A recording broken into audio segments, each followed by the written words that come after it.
Bah après c'était assez naturel donc je m'en suis peut-être pas rendu compte mais je pense que c'était ouais, assez catégorique, j'en ai eu marre et puis j'ai arrêté d'en porter.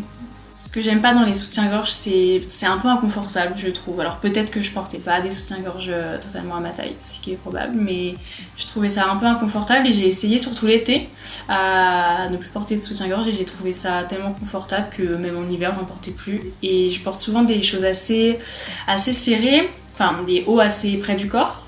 Et je trouve que quand on porte un soutien-gorge, même si c'est sans armature, même si c'est en dentelle, ça a tendance à se voir un petit peu à travers le pull, s'il est cintré ou même la chemise, donc j'aime moins. Mais je préfère plus rien porter maintenant, je trouve ça plus confortable.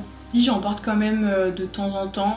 À partir du moment où je porte un haut où on peut voir à travers, parce que le but c'est pas non plus de montrer même si on voit les tétons à travers le pull par exemple, où la matière c'est pas dérangeant, mais à partir du moment où on commence à apercevoir la couleur, etc., là où on va pas non plus abuser. Pour le sport, obligé quand même de mettre une brassière de sport.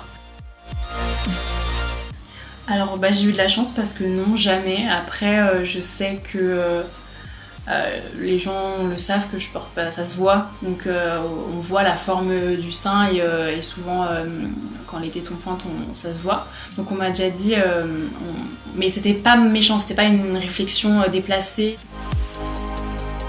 Au début, ouais, j'ai vraiment remarqué que mes seins sont devenus beaucoup plus ronds, beaucoup plus fermes. Et c'était hyper agréable, mais c'est marrant parce qu'il n'y a pas si longtemps que ça, j'ai remarqué qu'ils commençaient quand même un petit peu à s'affaisser, sans mentir.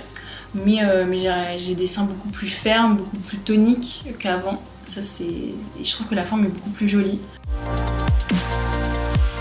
Alors je sais pas, après j'en discute beaucoup avec mes copines et je sais qu'il y a des copines qui aimeraient bien, mais elles ont une poitrine trop forte pour ça. Donc elles me disent si je porte pas de soutien-gorge, j'aurais mal au dos, ça me ferait mal à la peau des seins parce que ça tire. Donc bien sûr tout le monde peut le faire, chacun fait ce qu'il veut. C'est notre corps, c'est pas le corps de quelqu'un d'autre. Le droit de regard sur les autres n'est pas autorisable entre guillemets. Mais après c'est une question de comment soit on se sent et comment on ressent la chose. Si on trouve ça inconfortable parce qu'on a une trop forte poitrine, qu'on garde un soutien-gorge. Après c'est un peu comme tout, je pense, c'est des effets de mode. Donc oui, on va plus en parler avec les réseaux sociaux, mais je pense que ça date pas d'hier. Même la mode hippie à l'époque, les femmes elles portaient pas de soutien-gorge. Donc je pense que ça date pas d'hier, on n'a rien inventé. C'est juste qu'avec les réseaux sociaux, la chose s'est développée. On en parle plus, mais je pense pas que ce soit nouveau. J'ai déjà eu des réflexions avec des personnes qui me disaient « Ah mais t'as les tétons qui pointent, t'es excitée ». Mais alors qu'il n'y a aucun rapport en soi.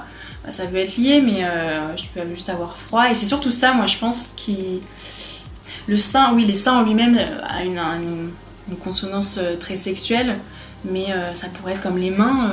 Quand on a une relation intime avec quelqu'un, on utilise nos mains. Donc pourquoi les mains seraient pas plus à consonance sexuelle que les seins ?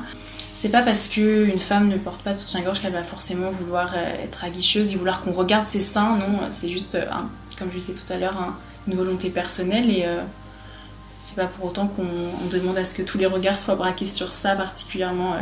On peut regarder autre chose chez quelqu'un, pas que les seins qui comptent.